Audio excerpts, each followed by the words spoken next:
Europe 1, le club de l'été. Anissa Haddadi. Le club de l'été, 5e saison, c'est le lancement aujourd'hui avec notre marraine Julie Zenati jusqu'à 11h. Toute l'équipe du club, Héloïse Goua, Jean-Philippe Longo, Sébastien Bordenave en très grande forme. Coucou. Très grande forme. Et c'est l'heure, Julie Zenati, de votre portrait sonore. Des petits sons, vous allez voir, qui devraient vous rappeler des grands moments, des moments de votre vie, des moments intimes, des moments de votre carrière. Et vous allez nous en dire plus. Allez. Voici le premier. Un papillon par-ci, par-là dans le vent. Marie Pervenche vous vend du printemps.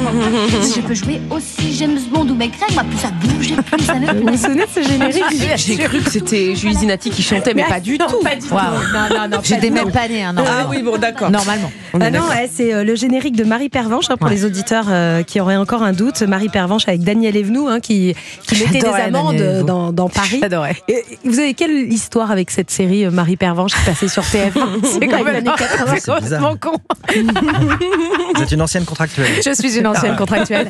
Je me suis rêvée contractuelle. Ah, c'est vrai Oui, il y a des jeunes filles, des petites filles qui rêvent d'être dans les avions. Et moi, ce petit costume bleu, c'est ça. Mais bien sûr, en fait, je trouvais absolument génial qu'elles passent, elles mettent des amendes, et j'avais l'impression que tout l'argent qu'elles mettaient sur les voitures, c'était pour elles. Donc je disais à mes parents, mais moi, je marche vite. Ça veut dire que je pourrais ne pas travailler toute la journée. Et Je fais plein de je voitures et je suis riche. Donc voilà, c'était ça mon plan de vie. Mais attendez, vous avez décidé d'être Pervenche, contractuelle, vous en rêviez à cause de cette série-là, à cause Tout à de fait. Daniel Et de la Evenou. tenue aussi. Ouais, de la tenue, De la petite tout, tenue bien bleue. sûr. Non, mais elle C'était était très trop chic, classe. elle était très chic. Et les gens étaient gentils avec elle, et quand ils étaient pas gentils, c'est toujours elle qui gagnait. Ouais, c'est Alors vrai. qu'elle était toute petite et toute frêle, ce qui n'arrive pas dans la vraie vie. Oui, c'est Donc vrai. je trouvais ça génial. Et heureusement, parfois les rêves d'enfants ne se réalisent pas. Tant mieux pour nous. Et tant mieux pour la chanson française. Allez, autre extrait, c'est le portrait sonore de Julie Zenati ce matin sur Europe 1. Padam, padam, il arrive en courant derrière moi. Il me fait le coup du ciel. Il est que 9h25 et c'est la voix de Julie Zenati que vous entendez. Vous lui avez rendu hommage à la télévision, à Edith Piaf. C'est Edith Piaf, en tout cas c'est en l'entendant petite que la musique devient quelque chose de concret pour vous et certainement un rêve. En fait, je l'ai chantée avant de l'entendre. Ah ouais. Mon père jouait au piano Mon Dieu, et donc je l'ai toujours entendu jouer cette chanson. Et un jour, je me suis mise à chanter cette chanson. Et après, j'ai découvert Piaf.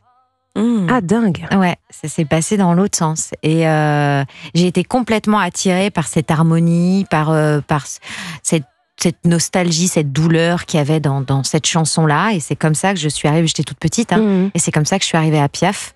Et c'est grâce à cette chanson et à Piaf, et donc à Mon Dieu, que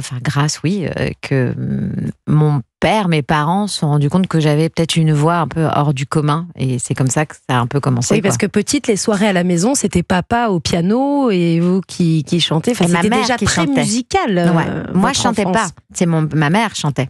Et c'est beaucoup plus tard que je me suis mise à chanter. Mais par contre, il y a toujours eu beaucoup de musique. Ça a toujours été un moyen de communiquer presque entre nous. Le piano était vraiment central, prenait plus de place que la table à manger, en fait.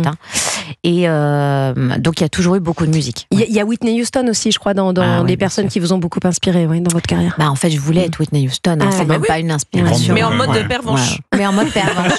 En fait, je suis passée vraiment de Daniel Evenou à Whitney Houston. Il y a un gars. Grand écart entre Daniel Mais Evenou c'est et marrant, Edith Piaf. mais quand on est petit, c'est vrai, du coup, on se voit pas. Parce qu'en fait, vraiment, on était très très loin de la réalité, quand même. C'était pas possible du tout. Allez, autre souvenir de Julie Zenati.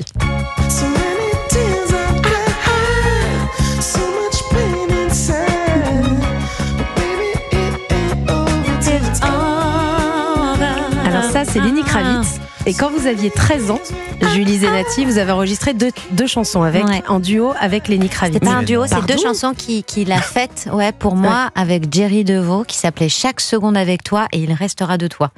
Tout en toi. Et elles sont où ces chansons, Julie? Elles sont chez ma mère. Mais Nous, on veut les entendre. oui. On adore votre mère, mais on veut entendre ces chansons. Ça se trouve, hein. Mais et en fait, je sais pas, on m'avait appelé pour enregistrer deux chansons et j'arrive dans le studio à Londres avec ma mère, donc. Et là, il y a Lenny Kravitz et Jerry DeVos. Mais moi, je sais pas du tout qui est Lenny Kravitz. Ah, Et il y a 13 ans. Moi, j'ai 13 ans. Ouais. Mais il me rappelle un truc que j'ai vu dans la chambre de ma sœur. Ah oui. Un mec que j'ai déjà vu sur une pochette. Mais bon, voilà, torse nu. Mais là, il est habillé. Ah. Et en même temps, j'avais 13 ans. difficile de reconnaître. Sinon, parce que c'est, ouais. Et voilà. Et donc, on a enregistré 2 chansons et c'était une expérience absolument incroyable parce que c'était vraiment ma première séance de studio. Ma mère s'est fait faire un café par George Michael. Au passage. Ah oui, d'accord. Mais c'était complètement absurde. Et puis finalement, tout ça ne m'amusait pas beaucoup. Donc j'ai dit à mes parents, non, moi, j'ai pas très envie de faire c'est ça. vous qui avez décidé de ne jamais les sortir, ces chansons. Ouais. Et vous regrettez aujourd'hui? Non.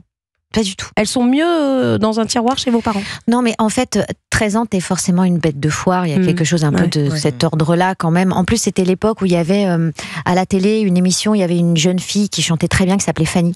Et elle chantait L'homme à la moto. Puis il y avait Mélodie aussi. Voilà, c'était vraiment le début des jeunes filles qui chantent. Ouais. Et en fait, je me dis que quelque part, c'était pas mal que je prenne un peu mon temps. Qu'est-ce que t'as raconté à 13 ans? C'était un peu ça le principe, quoi. Julie Zenati, l'invitée du Club de l'été. On va se retrouver dans un instant.